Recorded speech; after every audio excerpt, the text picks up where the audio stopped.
Senior सहायकार Aamir Ilyas Rana साहब। आमिर भाई, आपके वक्त का बहुत शुक्रिया। अच्छा, ये सब इतनी सारी हैपनिंग्स हुई हैं पिछले 1-2 दिन में, आपके ख्याल में एकदम से हो गया, यानी खान साहब की हॉस्पिटल मुंतकली की खबर आई और उसके बाद ये सारी चीज़ें बैक वक्त शुरू हो गई, आप इसको कैसे कनेक्ट करते हैं? देखिए, बैक वक्त इस सेंस में आप देखें, बातचीत तो पीटीआई की क़यादत बड़े कर रही थी और उन सब से कर रही थी जिनसे करनी चाहिए, और खान साहब कह रहे थे कि बिल्कुल नहीं करेंगे और करनी है तो मैं अकेला करूंगा, और वो कह रहे थे कि हम नहीं करेंगे। लेकिन राब्ते तो हमेशा से हर बंदे के रहते हैं। तो खुद पीटीआई के अंदर से आवाजें आई कि ये जो सुहेल अफरीदी साहब हैं, ये कुछ लोगों को मिले हैं, और जो टाइमिंग दी गई तो उन्होंने कहा नहीं, इस वक्त तो मैं फलां जगह पे था, उन्होंने कहा नहीं, इसके बाद मिले हैं। तो शक शुबहात आपस के अंदर इतने गहरे हैं कि कई ग्रुप्स की जो बात होती है कि ये भी ग्रुप वो भी ग्रुप। तो क्या बैरिस्टर गौहर ने नौरीन खान साहिबा को, जो इमरान खान साहब की हमशीरा, ऑफर नहीं की? 2 महीने की, 4-5 दफा की कि जी आपने सिर्फ अडियाला जेल के सुपरडेंट को मंगल वाले दिन ये दरखास्त देनी है कि मैं मुलाकात करूंगी और मैं बाहर आके कोई बयान नहीं दूंगी, सियासत नहीं होगा, ट्वीट श्वीट नहीं होगा, और आपको मिला देंगे। वो अलीमा खान साहिबा ने वीटो कर दिया कि हम जाएंगी तो सारी बहनें जाएंगी, वरना हम नहीं जाएंगी। अच्छा, अब वो बड़ा मसला बन रहा था, बाहर प्रेशर भी बड़ा था कि जी पीटीआई की क़यादत क्या कर रही है। अच्छा, अब वो जो सियासी क़यादत कोशिश कर रही थी बैरिस्टर गौहर के साथ मिल के कि खान साहब तक रसाई तो हो, वो ना पब्लिकली ये काम कर सकते कि जी बहनें नहीं मिलने दे रही, आपस में उनकी कोई मसला है, क्या है। तो फिर जिन लोगों से बातचीत हुई, जिनका मैंने स्टार्ट किया कि क्या हुआ, तो फिर आपको जलसे और प्रेस टॉक में और टीवी टॉक शोज में सुहेल अफरीदी और शफी जान साहब ने गारंटियां दी कि हमें मुलाकात करा दें, कोई सियासत नहीं करेंगे, कोई बात नहीं करेंगे। तो ये मैं समझता हूं कि उन सारी गुफ्तगू का नतीजा ये ऑर्डर है, ये बेंच है, और बेंच ने अपनी जगह पे जो मेडिकल रिपोर्ट दी, तो मेडिकल रिपोर्ट ये है ना, देखें, एक रिपोर्ट 15 दिन पहले और थी, 15 दिन बाद दूसरी थी। तो मेडिकल रिपोर्ट पे ही बेंच ने तो फैसला करना है ना। नवाज शरीफ साहब की भी मेडिकल रिपोर्ट ही थी जिस पे फैसला हुआ। तो अब जब उनको हॉस्पिटल में जब भी लाया जाएगा, हमारे आपके इस गुफ्तगू के ऑन एयर होने से पहले ले आए, बाद में ले आए, तो फिर जब राब्ते और बढ़ेंगे, एक मीटिंग तो हो चुकी है ना उनकी अपनी हमशीरा से परसों, जी बिल्कुल, उसकी तो पब्लिकली खबर नहीं दी गई। से हाँ जी, फिर जो फैसल सुल्तान आएंगे और डॉक्टर उज़मा आएंगी, उन्होंने भी बिहेव दिखाना है कि क्या होना है, और सुनने वाले तो सुनते हैं और देखते हैं कि क्या गुफ्तगू हो रही है, तो पता लग जाएगा खान साहब कहाँ खड़े। ये बाकी चीजें उसके बाद तय होंगी कि कहाँ से कौन सी बात मजीद बढ़ानी है। अच्छा आमिर भाई, आपने ये तो स्केच बड़ा ज़बरदस्त खींचा है, लेकिन इसके पैरेलल ये जो पीपल्स पार्टी की मूव्स हैं, इस पे भी बताइएगा। जिस तरह आज वो अपना ताउन मुअत्तल करने की बात कर रहे हैं, कह रहे हैं जी एजे के इलेक्शन पे हमें एतमाद में नहीं लिया गवर्नमेंट ने, और स्टैब्लिशमेंट भी पता नहीं एक पेज पर है नहीं है, और दाल में कुछ काला है। ये तमाम चीज़ें क्या मतलब क्या इशारा करती हैं? ये इशारा करती हैं जैसे नहरों पे पीपल्स पार्टी ने इशारा दिया कौम परस्तों को जीटी रोड पे लाके, नेशनल हाईवे पे। बिल्कुल तो ठीक है, तो ये जो बार बार सिंध के सारे, और खुद बिलावल साहब ने भी कल कहा, पहले चीफ मिनिस्टर ने कहा, वजीरों ने कहा कि सिंध के अंदर ना करारदाद आई है ना आएगी।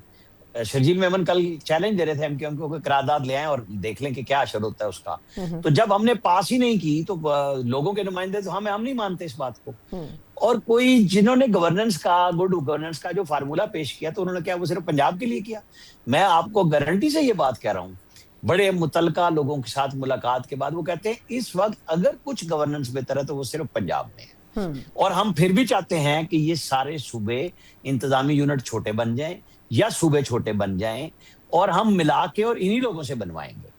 अच्छा, जब वो मुतमईन भी उनसे हैं, तो फिर वो किस लिए सिर्फ एक जगह पे तकसीम चाहेंगे? वो तो केपी में भी पहले से आवाज है हजारा की, वहां पे साउथ केपी की भी आवाज है। बलूचिस्तान के अंदर पश्तून और बलोच के अलावा उनके अपने बलोचों के अंदर तकसीम मौजूद है कि 2-3 हिस्सों में उसको होना चाहिए। अब जब ये चीजें सारी मौजूद हैं, तो फिर आपको समझ आ रही है कि बिलावल साहब सियासत कर रहे हैं, राजनीति का खेल इसी को कहते हैं। उन्होंने प्रेशर डाला, जीबी में गवर्नमेंट ले ली, वो समझ रहे थे एजेके में भी करेंगे, तो वहां पीएमएलएन अड़ गई कि बिल्कुल भी नहीं, लड़ो इलेक्शन। देखो फिर, वरना वो 4 लोग जिनमें से 2 तो नून के आजाद जीते थे, और जो दूसरे आजाद जीते थे वो चारों के सारे इस्तेकाम पाकिस्तान पार्टी में ना जाते और वो नून में ही आ जाते, तो फिर हुकूमत मिला के बनाते या नून बना लेती।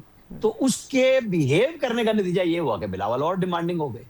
ऊपर से ये नकवी साहब ने काम पब्लिक कर दिया, और जाहिर है आपको पता है 27वीं तरमीम में भी बिलावल ने एक ट्वीट करके चीजों को डिफ्यूज किया था कि ये डिमांड्स है, एजुकेशन के ऊपर है, पॉपुलेशन के ऊपर है, एनएफसी पे है, तो वो चीजें पीछे हुई थी, लेकिन अब वो नए सिरे से आगे आ रही हैं सामने। वो समझते हैं कि आज पानी जितना 17 मिलियन क्यूसेक फीट आता है इस सीजन में, जब सैलाब आता है उरूज पे तो 35 हो जाता है, और पानी संभालने के लिए कोई जगह नहीं है हमारे पास, कि जो आ रहा है वो तबाही फैलाने के अलावा कुछ नहीं करता। स्टोरेज हम नहीं करते, नहरें हम नहीं बनने देते, अच्छा जी जो गवर्नेंस का मॉडल हम नहीं चेंज करने देते, तो कुछ तो करना है।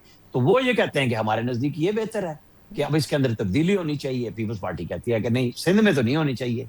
और सिंध के लोग, आप खुद वहां से रह के भी आई हैं, जानती भी हैं, मतलब अगर कराची जैसा शहर एक यूनिवर्सिटी रोड मिसाल दे दें तो काफी है, तो बाकी अंदरूनी सिंध क्या हो रहा है। बिल्कुल ऐसे ही है सर, पूरे कराची का यही हाल है। लेकिन आमिर भाई एक चीज़ और भी, आपके ख्याल में ये सूबे या यूनिट्स तो बन के रहेंगे, ख्वाजा आसिफ साहब तो ये तक कह रहे थे कि अगले इलेक्शन तो दूर की बात है, इससे पहले ही ये चीज़ें हो जाएंगी। आपके ख्याल में फिर कैसे नून लीग अकेले करेगी, या आपको लगता है पीटीआई का भी स्टांस इसमें यह है कि होने चाहिए नए सूबे, तो क्या उनको साथ मिलाया जाएगा? ये मामला कैसे पाया तकमील तक पहुँचेगा?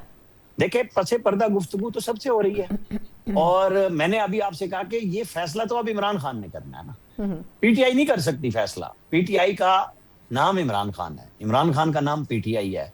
तो वो जब कहेंगे कि मैंने वोट करना है तो ताउन बढ़ जाएगा, तो खैर सगाली के जज्बात भी बढ़ जाएंगे। और अगर वो कहेंगे नहीं पहले मेरी डिमांड्स पूरी करो फिर मैं बात करूंगा, तो फिर तो बात वहीं जीरो पे चली जाएगी। तो जब जीरो पे जाएगी तो फिर बाकी सबको भी बता दिया गया है कि करना है, कैसे करना है। मतलब मेरी अपनी दानिश में तो इसे पार्लियामेंट के अंदर खुल के लाना चाहिए। ये इतना बड़ा काम है कि है प्रेजेंटली बिल्कुल ना करें। इस पे खूब बहस होनी चाहिए। पूरे पाकिस्तानी डायस्पोरा जो बाहर बैठा है, जो दुनिया को देख रहा है, हमने अपने अंदर बहुत मॉडल चेक कर लिए हुए हैं।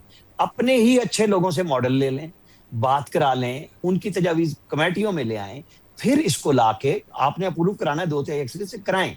खुदारा रेफरेंडम की तरफ ना जाइएगा, रेफरेंडम के नतीजे कभी अच्छे नहीं रहे। और ज़्यादातर आमिरों के दौर से वाबस्ता है। अच्छा, आपके ख्याल में ये खैबर पख्तूनख्वा के सीएम फरमा रहे हैं कि अदालती फैसले पर अमल करें। सलमान अकरम राजा साहब भी कह रहे हैं कि जी गवर्नमेंट ने दरख्वास्त वापस ले ली है, अब ये अलग बात है कि दोबारा भी दायर होगी, लेकिन अब कोई रुकावट नहीं रह गई। आपके ख्याल में ये भी खबरें आ रही थी कि शायद उनको शिफा के बजाय पिम्स हॉस्पिटल मुंतकिल किया जाएगा, तो आपको लगता है कि जो ख़ास एक सर्टन अहकामात हैं उसको बाईपास करेगी गवर्नमेंट उनकी मूवमेंट के लिए, या फिर हो सकता है कि वो हॉस्पिटल ही न लाएं, वो कह रहे हैं कि फिर हम सड़कों पर आएंगे?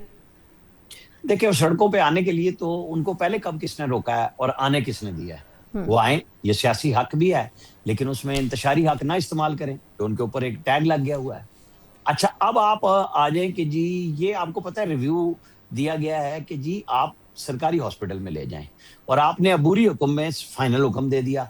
फिर बाद में आप क्या देखेंगे कि मेंटेनेबल थी या नहीं थी।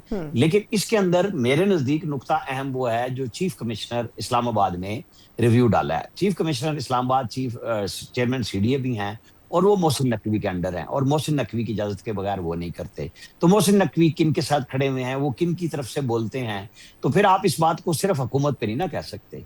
इस सिस्टम की निशानी है कि रिव्यू करना है। अब अमल दरामद करना है नहीं करना, हम पहले भी कह चुके, कर देना चाहिए। चाहे आपके तहफुजात हैं कि जी आप सरकारी में बाद में ले जाएं, लेकिन ये मुझे बहरहाल बताया गया है कि ऑर्डर ये है कि लाया जाए, तो फिर ये ऑर्डर नहीं है कि 16 सितंबर तक रखा जाएगा। 16 सितंबर को पेशी है तो बोर्ड करा दिया जाएगा, फिर बोर्ड के नताइज कोर्ट को पेश कर दिए जाएंगे, फिर फैसले होंगे। खुदा ना खास्ता ऐसी सिचुएशन बनती है बोर्ड के नतीजे में, जो बोर्ड बनाया जा रहा है, तो वो तो कुछ छुपा तो नहीं सकता कि डॉक्टर फैसल सुल्तान भी उसमें है, डॉक्टर उज़मा भी हैं, और बाकी रेनाउंड ज़ायरा डॉक्टर्स होंगे शिफा के भी, तो वो आप बीमारी को नहीं छुपा सकते।